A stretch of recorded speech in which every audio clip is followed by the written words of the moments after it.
আর সেদিনের রাজত্বটা কার হবে?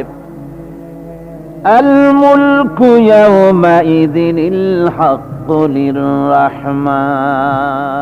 সেদিনের রাজত্ব হবে কেবলমাত্র রহমানের। অর্থাৎ যেসব কৃত্রিম বাদশাহী দেখে তোমাদের চোখে ধাঁধা লেগে গিয়েছে, তোমাদেরকে দুনিয়ার বাদশাহী দেখে তোমরা ধোঁকায় পড়ে গিয়েছো, এসব বাদশাহী কিছুই টিকবে না সেদিন। সেদিন শুধু বাদশাহী থাকবে একমাত্র আল্লাহ পাকের। কার থাকবে বাদশাহী? জোরে বলেন কার? আল্লাহ রাব্বুল আলামিন যখন কিছুই থাকবে না ঘোষণা করবেন লিমানিল মুলকুল ইয়াউম লিল্লাহিল ওয়াহিদুল কাহ্হার। আজকে কার রাজত্ব? চারিদিক থেকে আওয়াজ আসতে থাকবে পরাক্রমশালী আল্লাহ রাব্বুল আলামিনের রাজত্ব। আর কারণ নয়, হাদিস শরীফে এসেছে, বুখারী মুসলিম শরীফের হাদিসে এসেছে, আল্লাহর নবী বলেন আল্লাহ রাব্বুল আলামিন তখন তার এক হাতে আকাশ মণ্ডলীকে ধারণ করবেন, আর এক হাতে জমিনকে ধারণ করবেন। আকাশ মণ্ডলী এক হাতে, জমিন এক হাতে। এভাবে আল্লাহ রাব্বুল আলামিন বলবেন আইনাল জাব্বারুন আইনাল মুতাকাব্বিরুন। কোথায় সেই স্বৈরাচারীরা?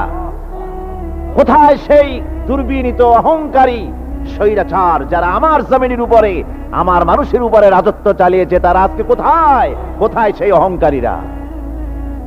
আল্লাহ পাক সেদিন যে বলবেন, সেদিন তো বলবেন, কিন্তু দুনিয়ার মাঝেও স্বৈরাচার যারা, অহংকারী যারা, তাদের শাস্তি পৃথিবীর বুকেও দেন। আর সেদিন তো দিবেনি। কত স্বৈরাচার আমরা দেখলাম, কত অহংকারী দেখলাম, যাদের তর্জনী হেননে লক্ষ কোটি কোটি মানুষ উঠতো আর বসতো। তাদের জিল্লাতির সঙ্গে আল্লাহ রাব্বুল আলামিন কতজনকে বিদায় করে দিলেন। ফুলের মালা নিয়ে কুলাতে পারে নাই, পা থেকে শুরু করে গলা পর্যন্ত ফুলের মালা দিয়া ডুবাই দিল ভক্তরা।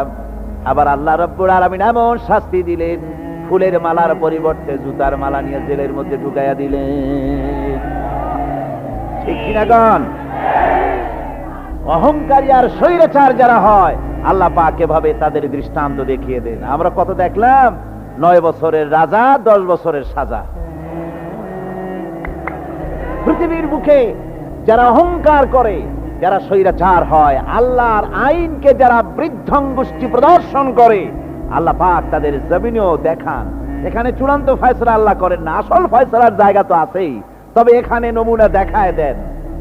কিন্তু মুশকিল হচ্ছে, ইতিহাসের সবচাইতে বড় শিক্ষা হলো ইতিহাস থেকে মানুষেরা শিক্ষা গ্রহণ করে না। একজনে যে কাম করে বিপদে পড়ে, আর একজন এসে আবার সেই পথেই অগ্রসর হয়, নিশ্চিত মৃত্যুর পথে। আমার বন্ধুগণ, আল্লাহ পাক বলছেন সেই দিন আমার রাজত্ব হবে, আর কারো রাজত্ব হবে না। ওয়াকানা ইয়াওমান আলাল কাফিরিনা আসীরা। আর ওই দিনটা, ওই কিয়ামতের দিন হবে কাফেরদের জন্য সবচাইতে কঠিন। সবচাইতে কঠিন হবে কাদের জন্য? কাফেরদের জন্য। কাফের কারা? কাফের হচ্ছে তারা যারা নাকি আল্লাহর আইনকে অস্বীকার করেছে, আল্লাহকে অস্বীকার করেছে, আল্লাহর আইনকে অস্বীকার করেছে। ওরা কি? কাফের। কুফর শব্দের অর্থ হচ্ছে গোপন করা। এই জন্য অন্ধকার রাতকে আরবিতে কাফের বলা হয়েছে, অর্থাৎ যা সব জিনিসকে অন্ধকার দিয়ে ঢেকে দেয়। তো কুফর হচ্ছে সেই জিনিস যা মহাসত্যকে ঢেকে দেয়, সত্যকে, মহাসত্যকে ঢেকে দেয় যে জিনিস, সেটাকে কুফর বলা হয়। আর এই কাফের অন্ধকারে ঘুরে মরে, সে কোনো আলোর খোঁজ পায় না। আল্লাহ রাব্বুল আলামিন বলেন, কাফেরদের কথা এখন শোনাচ্ছেন আল্লাহ পাক, ওয়াল্লাযীনা কাফারু আউলিয়াউহুমুত তাগুতু ইউখরিজুনাহুম মিনান নূরি ইলাজ যুলুমাত। যারা কাফের, যারা কুফরি অবলম্বন করেছে, তাদের সাহায্যকারী আর পৃষ্ঠপোষক হচ্ছে তাগুত।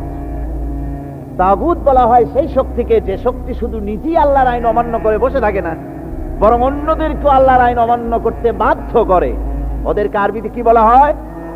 তাগুত বলা হয়। আর এই তাগুতি শক্তি, এই তাগুত হয় তার সাহায্যকারী, যা তাকে আলো থেকে টেনে অন্ধকারের ভেতরে নিয়ে যায়। আর কাফের হচ্ছে আল্লাহ পাকের ভাষায়, অর্থাৎ কোরআনের ভাষায় কাফের হচ্ছে সবচাইতে নিকৃষ্ট প্রাণী, সবচাইতে নিকৃষ্ট জীব, মহাসত্যকে যারা অস্বীকার করেছে, যারা আল্লাহকে মানে না, যারা আল্লাহর কোরআনকে মানে না, যারা ইসলামকে স্বীকার করে না, তারা সবচাইতে নিকৃষ্ট প্রাণী।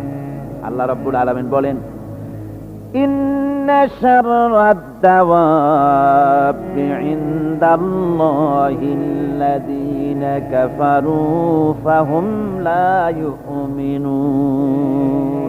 নিশ্চয়ই আল্লাহর জমিনে সব বিচরণশীল জীব যত আছে, আল্লাহ বলছেন আমার জমিনে বিচরণশীল জীব যত আছে তার মধ্যে সবচাইতে নিকৃষ্ট প্রাণী হলো যারা ঈমান আনে নাই, যারা বিশ্বাস করে না আমি আল্লাহকে, যারা পরকালকে বিশ্বাস করে নাই, যারা কোরআনকে বিশ্বাস করে নাই, যারা ইসলামকে বিশ্বাস করে নাই, পৃথিবীর মধ্যে তারা সবচাইতে নিকৃষ্টতম প্রাণী।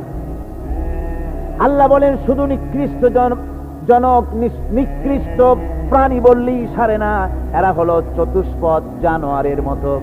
কে বলতেছেন? আমি বলছি না, কিন্তু আল্লাহ পাক বলতেছেন চতুষ্পদ জানোয়ারের মতো কাফেরেরা। وَمَثَلُ الَّذِينَ كَفَرُوا كَمَثَلِ الَّذِي يَنْعِقُ بِمَا لَا يَسْمَعُ إِلَّا دُعَاءً وَنِدَاءً। এই কাফেরদের দৃষ্টান্ত হচ্ছে সেই রাখালের মতো, যে রাখাল তার পশুদেরকে ডাকে, আর ওই পশুরা একটা ডাক শোনে মাত্র, কিন্তু কি যে বলে তা তো পশুতে বোঝে না। কথা বুঝতে পেরেছেন? সুম্মুন বুকুমুন উমিয়ুন ফাহুম লা ইয়াকিলুন। এরা বোবা, এরা বধির, এরা অন্ধ, এ কারণেই কোনো কথা বোঝে না। এরা চতুষ্পদ জানোয়ারের চাইতেও নিকৃষ্ট। যাদেরকে আমি আল্লাহ বলেন, যাদেরকে আমি চোখ দিলাম, চোখ থাকতে হক দেখলো না, সব দেখলো। হক দেখে নাই চোখ দিয়া, এই চোখ দিয়া সব দেখলো। নারীর সৌন্দর্য উপভোগ করলো, আর নারীর অঙ্গ প্রত্যঙ্গ নিয়ে নানা ধরনের গল্প লিখলো, কবিতা লিখলো, কিন্তু এই সৌন্দর্য যিনি দিলেন তারেও চিনল না। একদা সুখদায়ক প্রমোদা বদন দর্শন করিব ঝরিল নয়ন। হেসে কহে সে রূপসী সবিস্ময় মন, কহ দেখি মহাশয় কহ কি কারণ। বিষয় বিরাগী তুমি ভুবনে প্রচার, কি হেতু জন্মিল তব মানস বিকার। সামান্য ললনা রূপ করি দর্শন, উচিত না হয় তব অশ্রু বরিশন।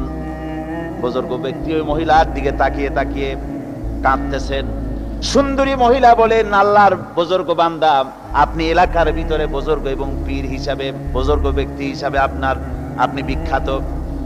আজকে আমাকে এখানে দেখে আপনি আমার দিকে তাকায় আমার রূপ উপভোগ করতেছেন আর কাঁদতেছেন। আপনার মতো সংসার বিরাগী মানুষ আমার মতো একটা সুন্দরী মেয়েকে দেখে এভাবে কাঁদা ঠিক না। বুজুর্গ ব্যক্তি বলছেন, হেসে কহিলাম বলে করহ শ্রবণ, নেত্র ঝরে তবু হেতু ভেব না এমন। যে শিল্পী রচিল ওই সুধাংশু বদন, তাহার তরে ছড়ে নেত্র নয়নে জীবন। ও আল্লাহর বান্দি, আমি তোমাকে দেখি কান্দি না, আমার চোখে পানি বেরিয়ে গেছে। তোমারে দেখে আমি মনে মনে ভাবলাম, এত সুন্দর করে যিনি মানুষ বানিয়েছেন, না জানি ওই আল্লাহ রব্বুল আলামিন কত বড় সুন্দর।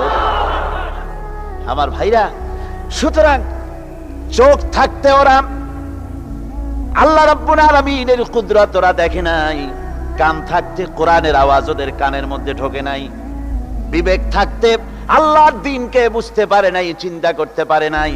আল্লাহ রাব্বুল আলামিন বলেন, উলাইকা কাল্লানাম, এরা হলো চতুষ্পদ জানোয়ার। বালহুম আদল, শুধু জানোয়ার না, জানোয়ারের চাইতেও নিকৃষ্ট। এমনই জানোয়ার, আল্লাহ বলেন শুধু জানোয়ার না, জানোয়ারের মতো শুধু খায় জনমের মতো। ওয়াল্লাযীনা কাফারু ইয়াতামাত্তাউনা ওয়া ইয়াকুলুনা কামা তাকুলুল আনআম। এই কাফেরগুলির কাম শুধু ফুর্তি করা, গান বাজনা, নাটক, গল্প, এই সব কাজ তাদের। নামাজ নাই, রোজা নাই, আল্লাহর চিন্তা নাই, তাহাজ্জুদ নাই, পরহেজগারি নাই, শুধু গান আর নাচ। দেখেন না ফুর্তি। এই যে 1 জানুয়ারি রাত 12টার সময় আমার ঘুম ভেঙে গেল, এই যেখানে আমি ছিলাম, বিকট আওয়াজ। আমি মনে করলাম পাশের বাড়ি বুঝি ডাকাত পড়ছে। পরে বাড়িওয়ালা আমাকে বললেন যে ডাকাত না, বোধহয় এই নিউ ইয়ার সেলিব্রেট হচ্ছে, নতুন বৎসর উদযাপন হচ্ছে, বোমা দিয়ে শহরবাসীর আরামের ঘুম হারাম করে এগুলি করা হচ্ছে। এ তো গেল 1 জানুয়ারি। আর যখন আমাদের নিজেরটা যখন আসে, অর্থাৎ 1 বৈশাখ, তখন দেখছেন অবস্থা 1 বৈশাখের। এবছর আমাদের দেশে 1 বৈশাখে ঢাকায় যে দৃশ্য আমি টিভির মধ্যে দেখলাম, তাতে আমার মনে হয়নি যে 12 কোটি মুসলমানের দেশে রাজধানীতে এই দৃশ্য হচ্ছে। আমার মনে হচ্ছিল এটা বুঝি কলকাতা অথবা অন্য কোনো শহর হবে। আমি দেখলাম সমস্ত যুবক যুবতী, নারী পুরুষ, বিভিন্ন বয়সের লোক সব একসঙ্গে রাস্তায় নেমেছে, নাচতেছে। তার মধ্যে বুদ্ধিজীবী আছে, শিক্ষিত লোক আছে, সমানে নাচতেছে। আর তাদের মুখোশ পরা, বানরের মুখোশ, কুকুরের মুখোশ, শূকরের মুখোশ, ঘোড়ার মুখোশ, পাতিশিয়ালের মুখোশ, এই মুখোশ পরে এভাবে নাচতেছে। আমি চিন্তা করলাম নববর্ষের সাথে কুত্তার মুখোশের সম্পর্ক কি? নববর্ষের সাথে পাতি শ্রীগালের মুখোশের সম্পর্ক কি? তাহলে ওরা কি বলতে চায় যে আগামী বছরটা আমরা কুত্তার ভূমিকায় অ্যাক্টিং করব, অথবা শ্রীগালের মতো ধূর্তামি করব জাতির সাথে? তারপরে কি করলো?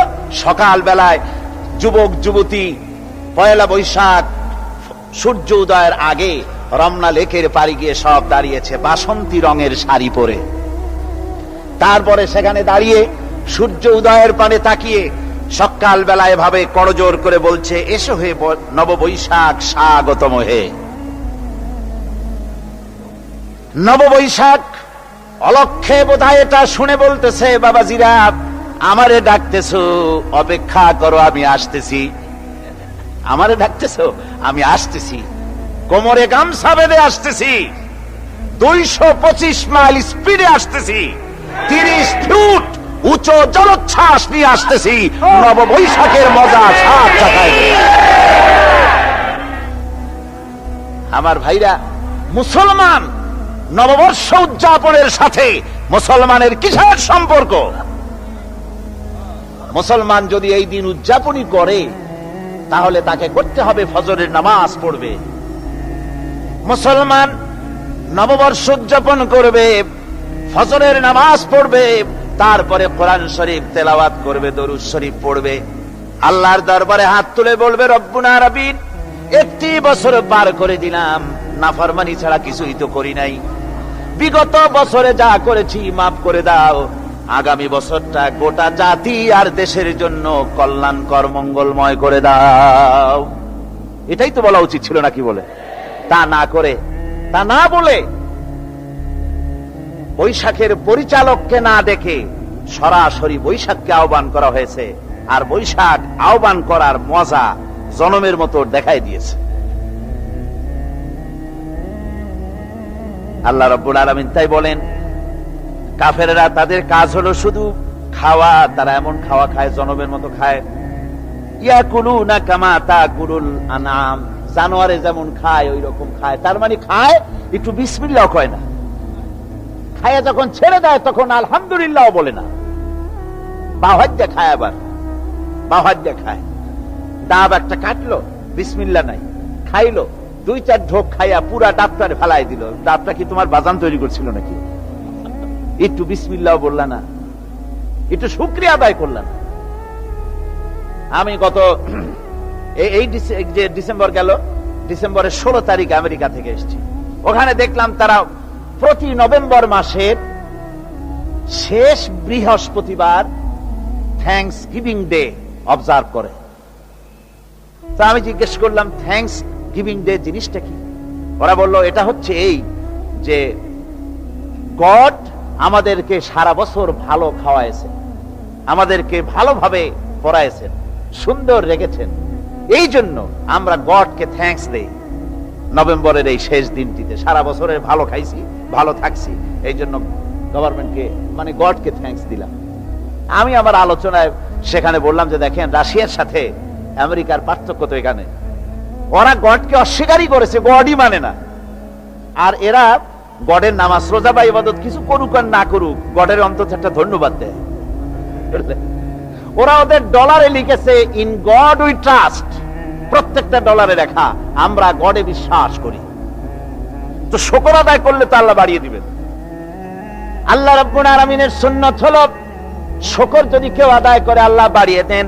লা ইন শাকারতুম লা আযীদান্নাকুম ওয়া লা ইন কাফারতুম ইন্না আযাবি লাশাদীদ।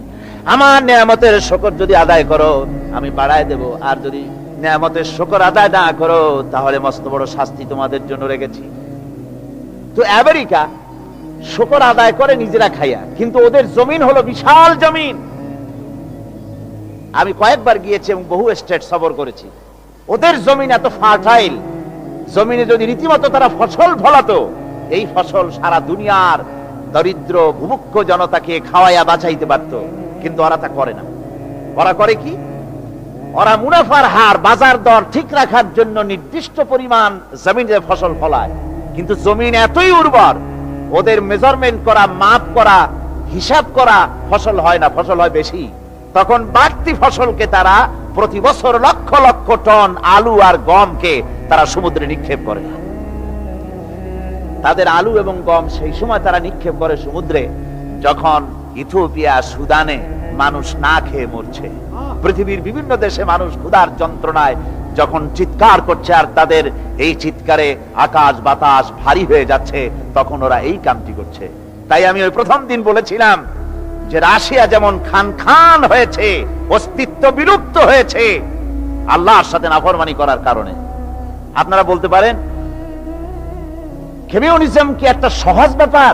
একটা বিরাট শক্তি, পৃথিবীর বুকে কত দেশ তারা ডমিনেট করতেছিল, কোন যুদ্ধ নাই, কোন রক্তপাত নাই, বিনা ধাক্কায়, বিনা বাতাসে, বিনা ঝড়ে বিশাল মহিরুহু চিৎপটাং। এটা হলো কেন? কেন হলো রাশিয়ার এই দশা?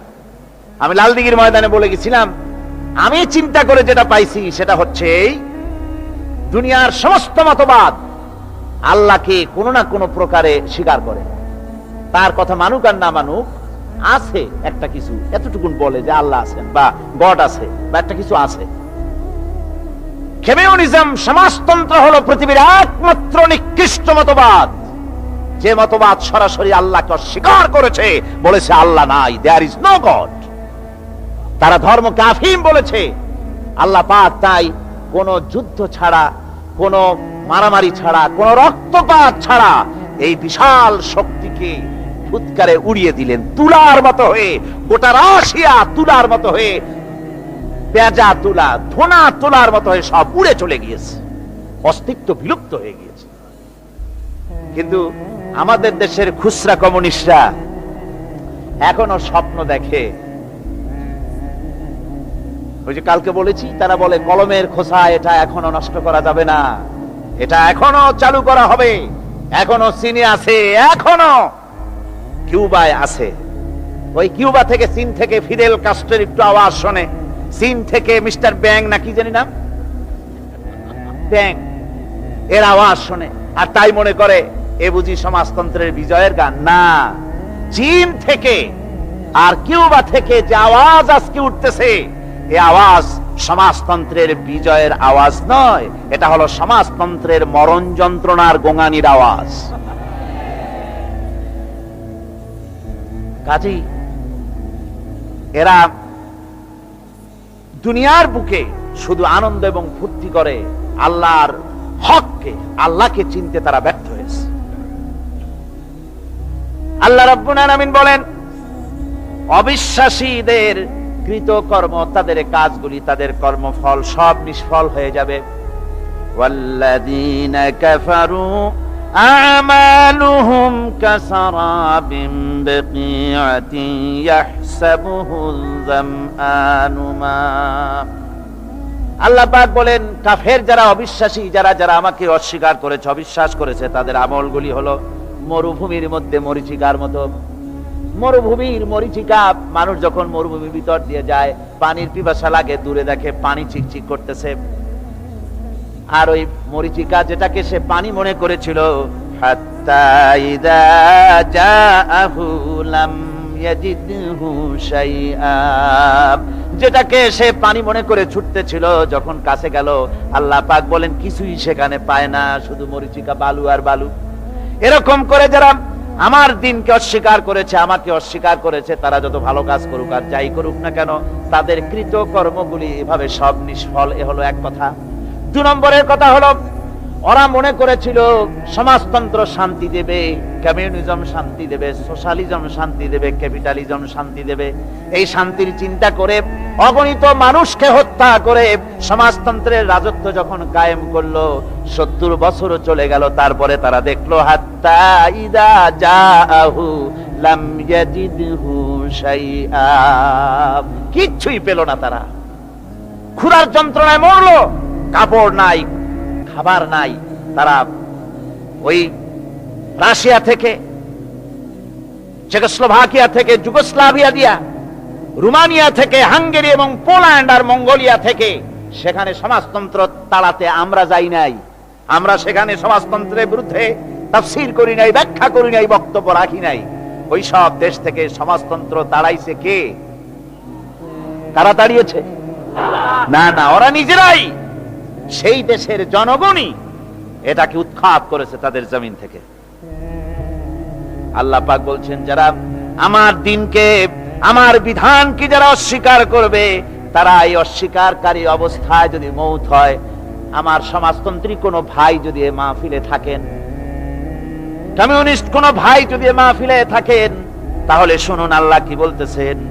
আল্লাহর দিনকে, আল্লাহর কোরআন, পূর্ণাঙ্গ জীবন বিধান, অর্থনীতি আছে, সমাজনীতি আছে, রাজনীতি আছে, কথা যারা বিশ্বাস করে না, কোরআনকে শুধুমাত্র নামাজ, রোজা, হজ, যাকাত আর বেহেশত দোজখ যারা মনে করে, জীবন ব্যবস্থা মনে করে না, এই অবস্থায় যদি মারা যায়, আল্লাহ রাব্বুল আলামিন বলেন, ইন্নাল্লাযীনা কাফারু ওয়া মাতু ওয়া হুম কুফফারুন উলাইকা আলাইহিম লানাতুল্লাহি ওয়াল মালাইকাতি ওয়ান নাসি আজমাইন।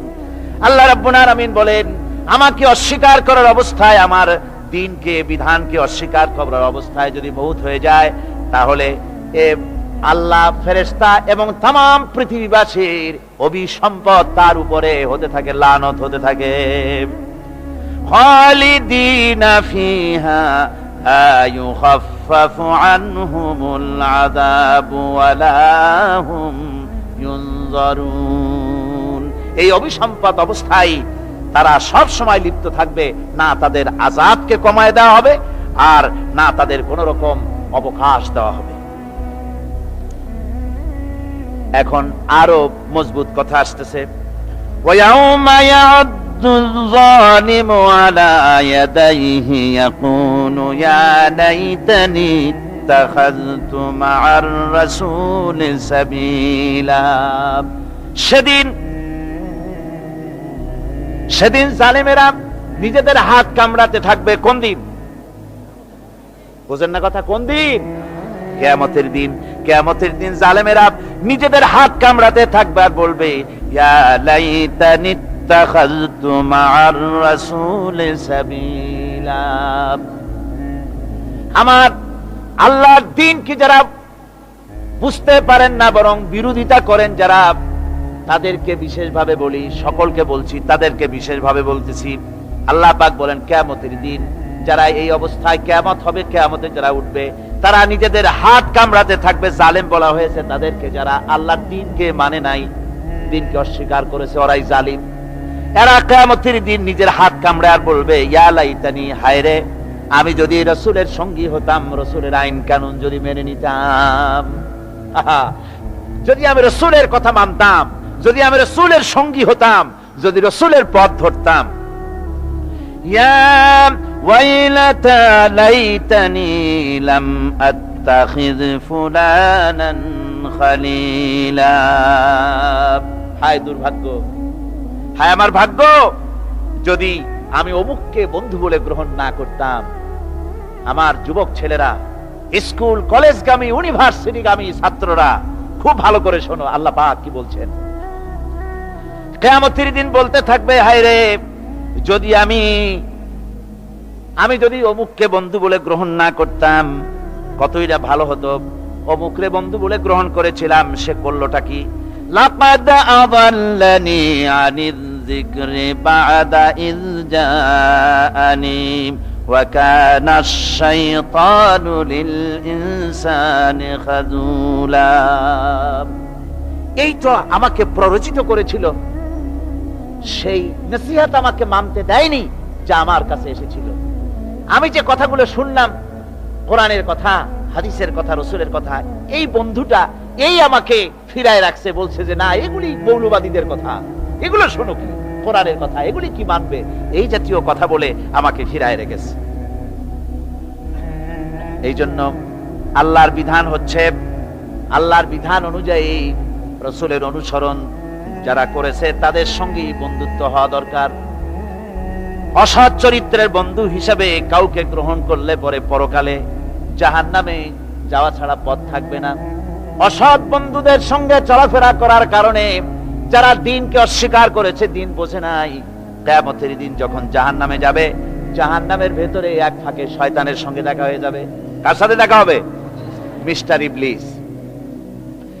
এই মিস্টার ইবলিসের সঙ্গে জাহান্নামে দেখা হয়ে যাবে। দেখা হওয়ার সাথে সাথে এরা বলবে, বেটা তুই তো সর্বনাশ করেছিস আমাদের ওয়াসওয়াসা দিয়া। শয়তানের কিন্তু দেখা যায় না, কিন্তু ওখানে দেখে বলবে যে তুমি তো আমার এই সর্বনাশটা করছো। শয়তান জবাবে বলবে, وقال الشيطان لما قضي الأمر إن الله وعدكم وعد الحق। চূড়ান্ত ফয়সালা হয়ে যাওয়ার পর শয়তান বলবে, দেখো আল্লাহ ওয়াদা করেছিলেন হক ওয়াদা, তার ওয়াদা ছিল একদম সত্য। ওয়া ওয়া'আদতুকুম ফাখলাফতুকুম, আর আমিও একটা ওয়াদা করেছিলাম, আমি আজকে খেলাফ করলাম। অর্থাৎ আল্লাহ যে ওয়াদা করেছিলেন সে ওয়াদা ছিল খাঁটি। আল্লাহ ওয়াদা করেছিলেন কিয়ামত হবে, ঈমানদার সেদিন মুক্তি পাবে, আর কাফের জাহান্নামে যাবে, একথা আল্লাহ বলেছিলেন। তোমরা আল্লাহর কথা মানো নাই, আমি যা বলেছিলাম, আমার কথা ছিল পরকাল বলে কিছু নাই। ইট, ড্রিঙ্ক এন্ড বি মেরি, খাও আর ফুর্তি করো জনমের মতো। এই বেলা ভাই মদ খেয়ে নাও, কাল নিশীথের ভরসা কই, চাঁদনি জাগিবে যুগ যুগ ধরি, আমরা তো আর রব না সই। ঢালো সুরা সখী, মিটাও পিয়াসা, পাইকারি দরে ঢালো, জনমের মতো খাও। এই কথাগুলি আমি বলেছিলাম। আর আমি বলেছিলাম পরকাল নাই, আখিরাত নাই, জীবন বিধান বলতে এগুলি কিচ্ছু না, এগুলি সব ছেড়ে দাও। এই যে বলছিলাম, আমি আজকে ওয়াদা ভঙ্গ করলাম। ওয়ামা কানা লি আলাইকুম মিন সুলতান, আর আমার কাছে তো কোনো দলিল ছিল না, ক্ষমতাও ছিল না। আল্লাহর কাছে ক্ষমতা ছিল। আলেমরা কথা বলেছে দলিল দিয়ে, রাসূল কথা বলেছেন দলিল দিয়ে, আর আমার কাছে তো কোনো দলিল ছিল না। আমি একটা বলছি, আমার কাজটা কি ছিল? ইল্লা আন দাউতুকুম ফাস্তাজাবতুম লি, আমি তো শুধু একটা কাজ করেছিলাম, ময়দানে দাঁড়াইয়া, মঞ্চের উপরে দাঁড়িয়ে কতগুলি কবুতর উড়ায় দিয়ে বললাম, ভাইয়ের আমার, বোনের আমার। আর এই ডাকের সাথে পাগলের মতো কোনো কিছু বিবেচনা না করে সব আমার পেছনে দৌড়ালে। কেন দৌড়াইছ? আমি তো বাধ্য করি নাই, আমি তো মাথায় লাঠি মারি নাই। এজন্য কবি বলতেছেন, क्या हासियाती है मुझे हजरत इंसान पर, क्या हंसी है मुझे हजरत इंसान पर, फेले बद्दू खुद करे लानत करे शैतान पर। মানুষের উপরে তার কিছু কার্য দেখে আমার হাসি আসে, খারাপ কাজ করে নিজে আর বদনাম দেয় শয়তানের। শয়তান বলবে, দেখো আমি তো কোনো দলিল টলিল কিছুই দেই না, শুধু একটা ডাক দিলাম, আমার পথে আসো, আমি তোমাদের খাইতে দেব, পড়তে দেব, আমার এই পথে আসো, এই বলে দাওয়াত দিলাম, ডাক দিলাম, আর কোন রকম বিবেচনা করা ছাড়াই আমার পিছনে দৌড় দিলে। ফালা তালুমুনি ওয়ালুমু আনফুসাকুম, আজকে আমারে মালামত করো না, আমারে গালাগালি দিল না, দিয়ে কোনো লাভ হবে না। নিজেকে নিজেরা ধিক্কার মারো, নিজের কপালে ঘা দাও আর ধিক্কার মারো। কেন আমার কথা মানছিলা? কোরআনের কথা শোনো নাই কেন? একটু জোরে সরে দরুদ শরীফ পড়েন। সালাতুন ইয়া রাসূলুল্লাহ আলাইকুম, সালামুন ইয়া হাবিবাল্লাহ আলাইকুম। তাড়াতাড়ি করেন। সালাতুন ইয়া রাসূলুল্লাহ আলাইকুম, সালামুন ইয়া হাবিবাল্লাহ আলাইকুম। জোরে পড়েন।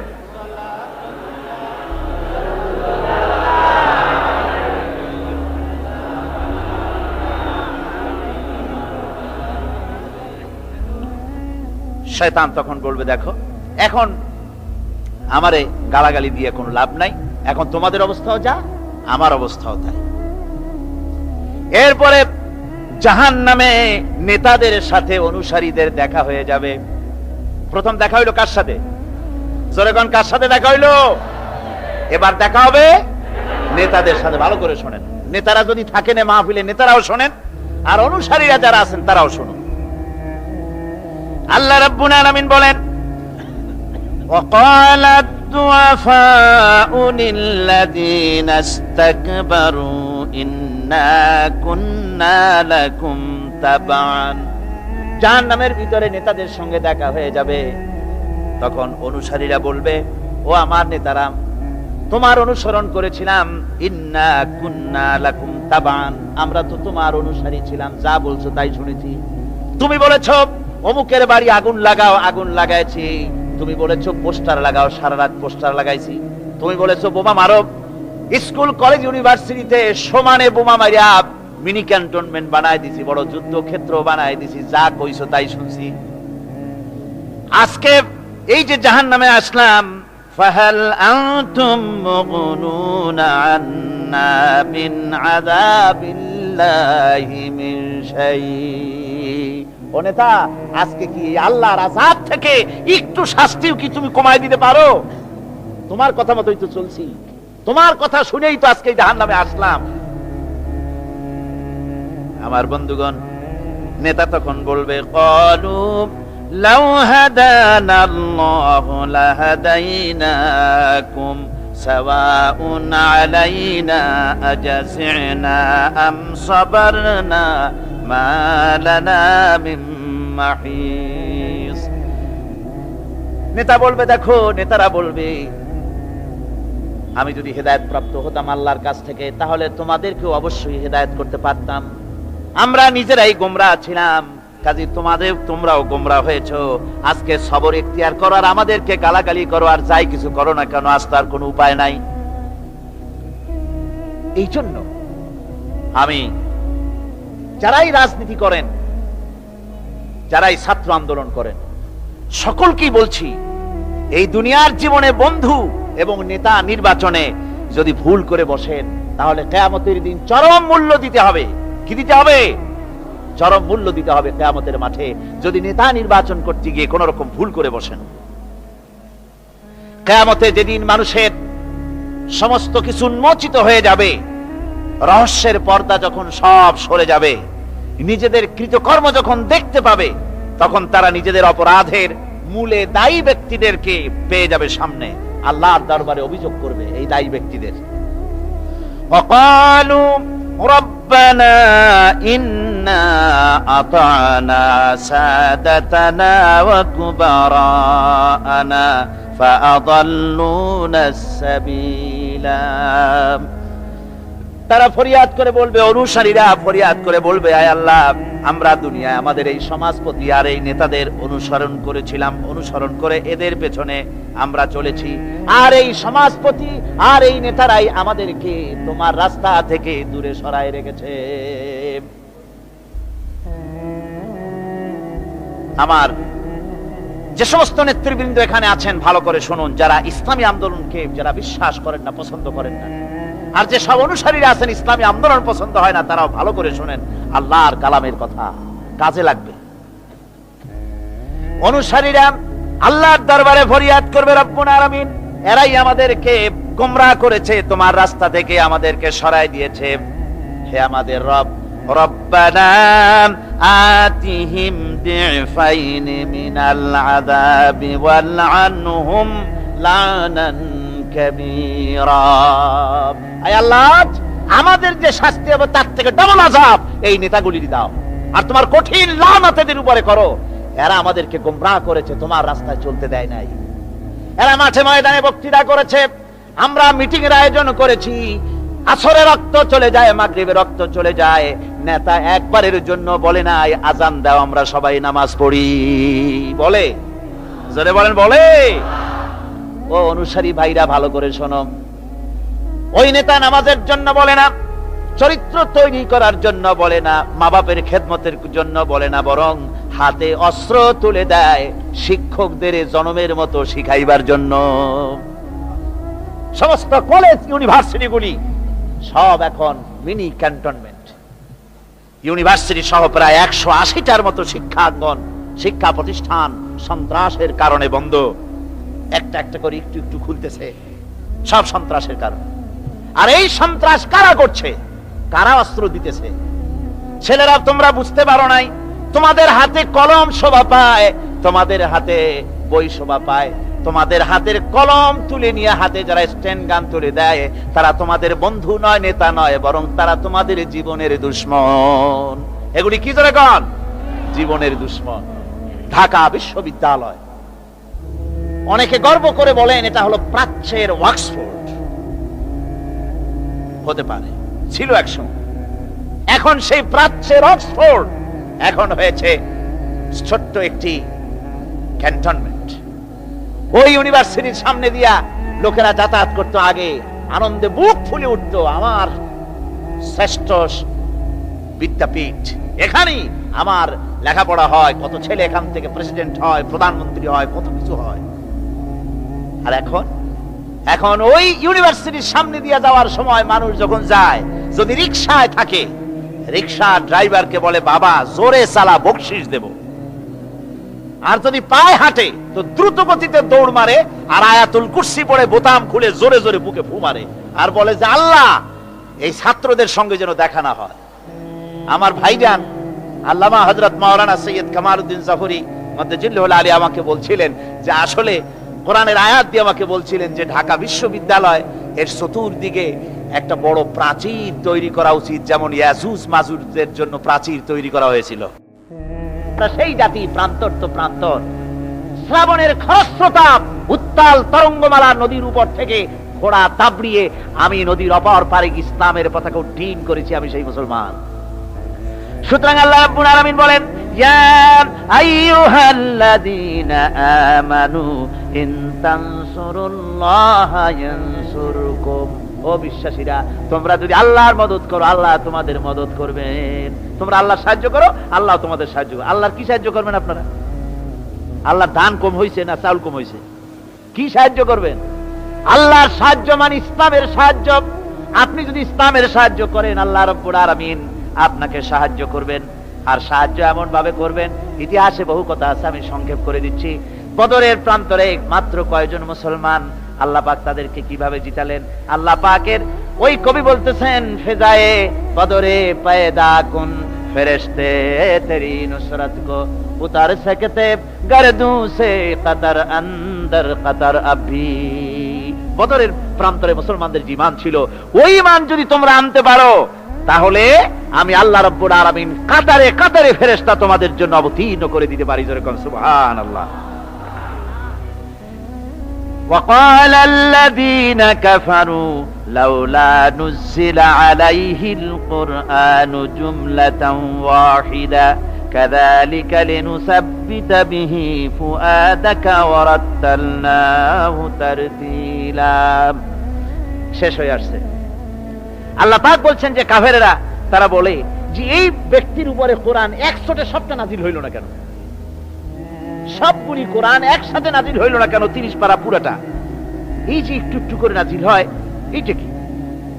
তাদের ধারণা যে এটা মুহাম্মদ সাল্লাল্লাহু আলাইহি ওয়াসাল্লামের বানানো, ওই টুকটাক করে রাতের বেলায় শিখাই দেয়। ওই যে প্রথম রুকুতে আমি বলেছি আল্লাহ পাকের কথা থেকে, ওই রকম কেউ শিখায় দেয় সেইভাবে। আর আল্লাহর জ্ঞানে যদি আল্লাহরই হবে তাহলে তিনি তো সবটাই দিতে পারতেন, একটু একটু করে দিচ্ছেন কেন? আল্লাহ পাক জবাবে বলেন, কাযালিক, এরূপ ভাবে এরকম করা হচ্ছে এই জন্য, লিনুসাব্বিতা বিহি ফুয়াদাকা, যাতে করে আমি আপনার মন মগজের ভিতরে এটাকে ধীরে ধীরে ভালোভাবে হৃদয়ঙ্গম করায় দিতে পারি। ওয়ারাত্তালনাহু তারতিলা, আর এইভাবে আলাদা আলাদা করে সুন্দর করে বিভিন্ন অংশে এটাকে আমি সজ্জিত করে দিয়েছি। অর্থাৎ সমস্ত শরীয়তটা, কোরআনটা একসাথে যদি নাজিল হয়ে যেত, সমস্ত হুকুম আহকামগুলি দিশাহারা হয়ে যেত, মানুষ এটা পালন করা সম্ভবপর ছিল না। এর ব্যাখ্যা আছে, সে ব্যাখ্যা আমি দিতে পারলাম না সময়ের অভাবে।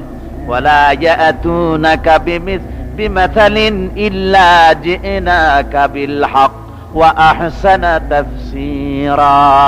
আর এর ভিতরে একটা কল্যাণময়তাও আছে। তাহলে এই যে এই লোকগুলি আপনার কাছে আসে আর নানান কথাবার্তা বলে, নতুন নতুন কথা বলে, আশ্চর্যজনক প্রশ্ন তোলে, সুতরাং একসাথে নাজিল করে দিলি তা কি করে হতো? ওরা যখন প্রশ্ন তোলে আর বিভিন্ন কথা নিয়ে আসে, আমি সঙ্গে সঙ্গে তার জবাব দেই এবং সঠিকভাবে আমি আপনার সামনে সেই কথাগুলি, বক্তব্যকে স্পষ্ট করে তাদের সামনে আমি তুলে ধরি। আল্লাযীনা ইউহশারুনা আলা বুজুহিহিম ইলা জাহান্নাম উলাইকা শাররুম মাকানাও ওয়া আযাল্লু সাবিলা। আর কিয়ামতের দিন যাদেরকে উল্টো করে জাহান্নামে ফেলানো হবে, ঠ্যাং উপরের দিকে দিয়া আর মাথা নিচের দিকে দিয়া উল্টো করিয়া জাহান্নামে ফেলানো হবে। আর এটা হবে তাদের জন্য অত্যন্ত নিকৃষ্ট জায়গা। ওয়া আযাল্লু সাবিলা, তাদের পথ ছিল চূড়ান্তভাবে ভ্রান্ত। এই উল্টা করে ফেলাবে কাদেরকে? যারা নাকি কোরআনের আয়াতগুলিকে উল্টা উল্টা অর্থ করেছে। কথা বুঝতে পেরেছেন? কোরআন শরীফকে বিকৃত করেছে, মানুষকে বিভ্রান্ত করেছে, কোরআনের আয়াতগুলি নিয়ে উল্টা উল্টা অর্থ করেছে। কিয়ামতের দিন এদেরকে উল্টা করিয়া জাহান্নামের মধ্যে নিক্ষেপ করা হবে। দেখেন না, আজকে উল্টা অর্থ করা হচ্ছে ধর্ম নিরপেক্ষতার সপক্ষে। কয়েছে কোরআন শরীফে আছে ধর্ম নিরপেক্ষতা করতে হবে, বলে কোথায় আছে? কয় লাকুম দীনুকুম ওয়ালিয়া দীন। এখন স্লোগান দেওয়ার সময় নাই তো। এখন বিষয়টা হচ্ছে এই উল্টা কথা তারা বলতো যে লাকুম দীনুকুম ওয়ালিয়া দীন। এখন আপনারা বলেন লাকুম দীনুকুম ওয়ালিয়া দীন এটা কোন সূরা?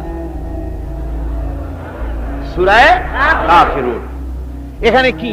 এখানে বিষয়টা হচ্ছে কাফেরেরা বলছিল যে হে মুহাম্মদ সাল্লাল্লাহু আলাইহি ওয়াসাল্লাম, আসো ধর্মের ব্যাপারে আমরা কিছুদিন তুমি আমাদের এই মূর্তিগুলো পূজা করো, আর আমরা কিছুদিন তোমার হারাম শরীফের মধ্যে যাইয়া মসজিদে হারামে গিয়ে কিছু সময় তোমাদের নামাজ পড়ে দিয়ে আসবো না। অর্থাৎ ধর্মটা আমরা 50-50 ভাগাভাগি করে নেই।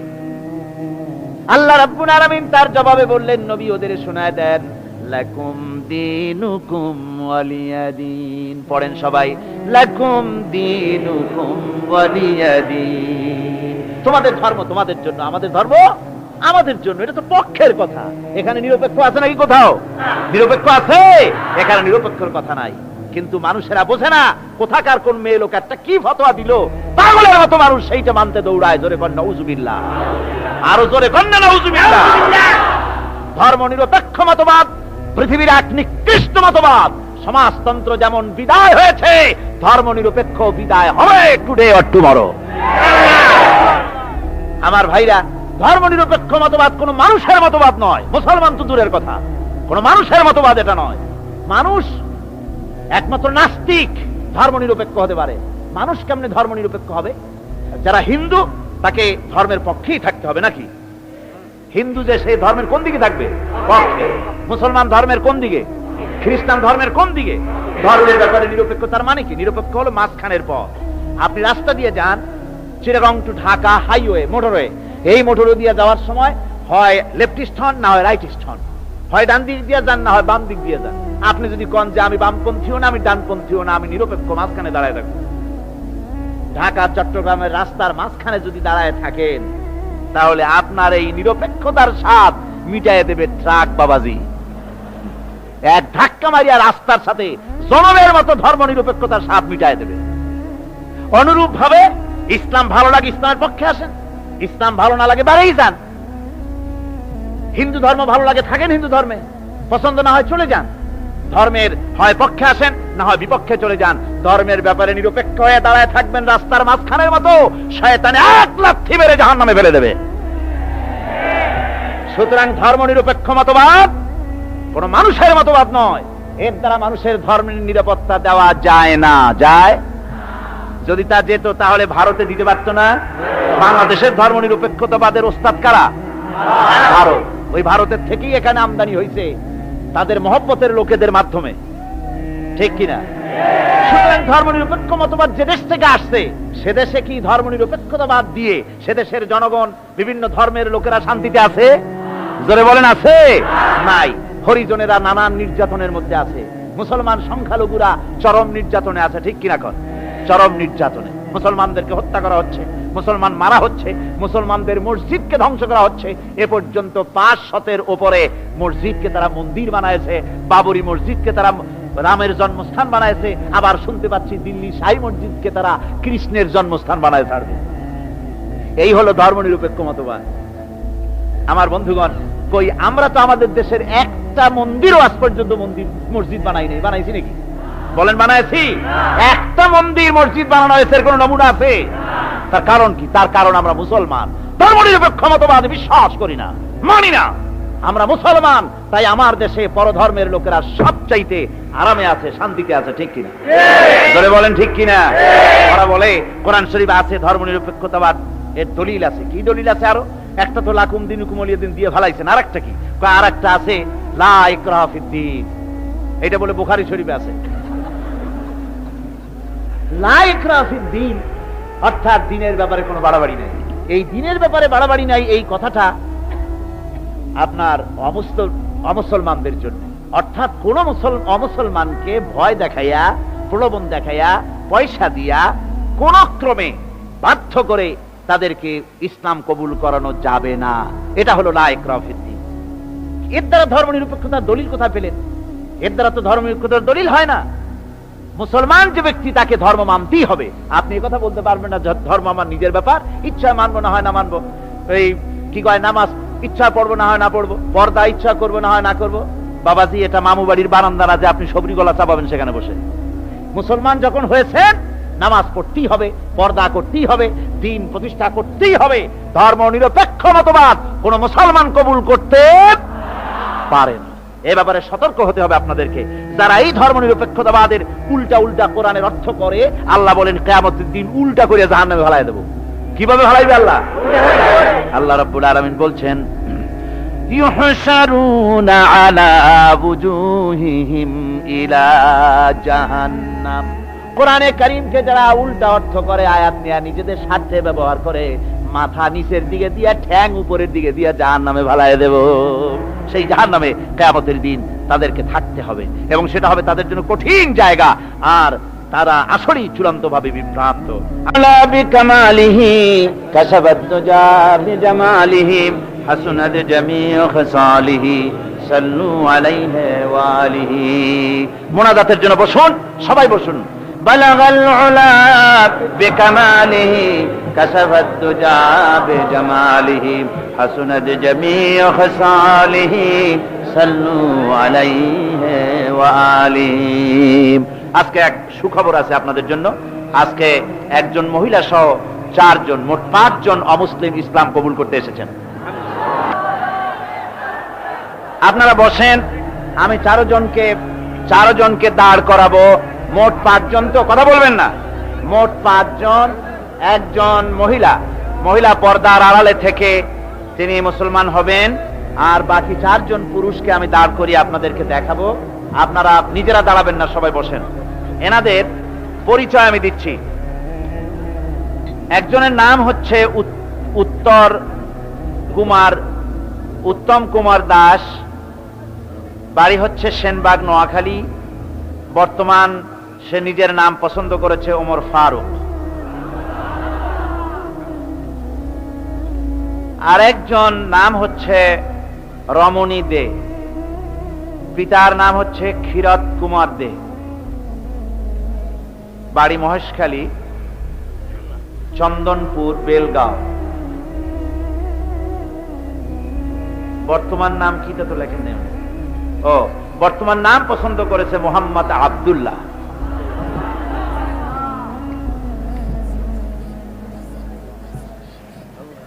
আর একজন হচ্ছেন খ্রিস্টান, তার নাম হচ্ছে জোহন রোমিও রডারিক্স, বাড়ি নোয়াখালী।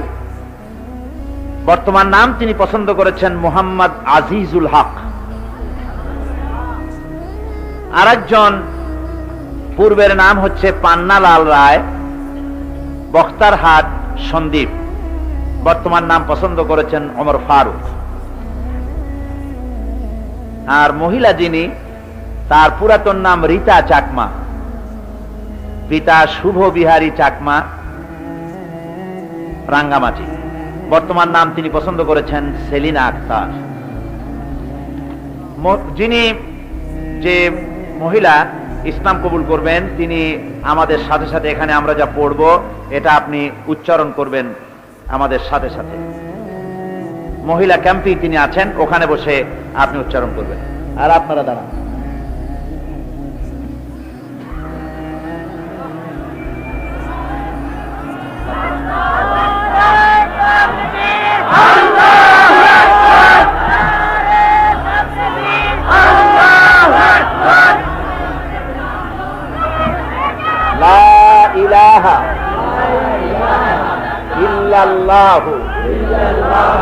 মুহাম্মাদুর রাসূলুল্লাহ, আল্লাহ ছাড়া কোন ইলাহ নাই, মাবুদ নাই, উপাস্য নাই।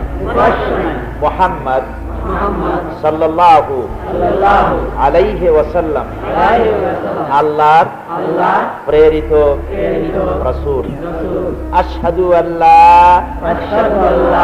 ইলাহা ইল্লাল্লাহু ওয়াহদাহু লা শারীকা লাহু ওয়া আশহাদু আন্না মুহাম্মাদান আবদুহু ওয়া রাসূলুহু। আমি সাক্ষ্য দিচ্ছি আল্লাহ ছাড়া কোন ইলাহ নাই, উপাস্য নাই, মাবুদ নাই। তিনি এক, একক, নিরঙ্কুশ, তার কোন অংশীদার নাই। আমি আরো সাক্ষ্য দিচ্ছি মুহাম্মদ সাল্লাল্লাহু আলাইহি ওয়াসাল্লাম আল্লাহর প্রেরিত রাসূল। সালাম দেন সকলকে। আসসালামু আলাইকুম। আমি এখন, ওনারা তো এক মুহূর্ত আগেও মুশরিক ছিলেন, এক মুহূর্ত আগ পর্যন্ত মুশরিক ছিলেন, এখন ওনারা আমাদের দ্বীনি ভাই। ওনাদের সঙ্গে আমাদের সম্পর্ক কি? ওনারা আমাদের দ্বীনি ভাই। সুতরাং ইসলামের এই অঙ্গনে, এই পবিত্র অঙ্গনে ওনারা প্রবেশ করলেন। ওনাদের জীবনে শিরক এবং যত রকমের গুনাহ করেছেন, রাসূল পাক সাল্লাল্লাহু আলাইহি ওয়াসাল্লাম বলেছেন যে কলেমা পড়ার সাথে সাথে জীবনের সমস্ত গুনাহ খাতাকে আল্লাহ পাক মাফ করে দিয়েছেন। একটা বাচ্চা তার মায়ের পেট থেকে যেমন মাসুম হয়ে পৃথিবীতে আগমন করে, নিষ্পাপ বেগুনা মাসুম হয়ে যেমন আসে, এই চারটি লোক আর ঘরের ভেতরে আমাদের যে বোন ইসলাম কবুল করলেন, এনারা নবজাতক সন্তানের মতো বেগুনা এবং মাসুম আল্লাহ পাক এখন করে দিয়েছেন। আমি এখন এই বিশাল জনতার পক্ষ থেকে এই মাসুম আল্লাহর বান্দাদেরকে, ইসলামে ওনারা নতুন এসেছেন তাই আলিঙ্গন করে ওনাদেরকে সম্মানিত করছি।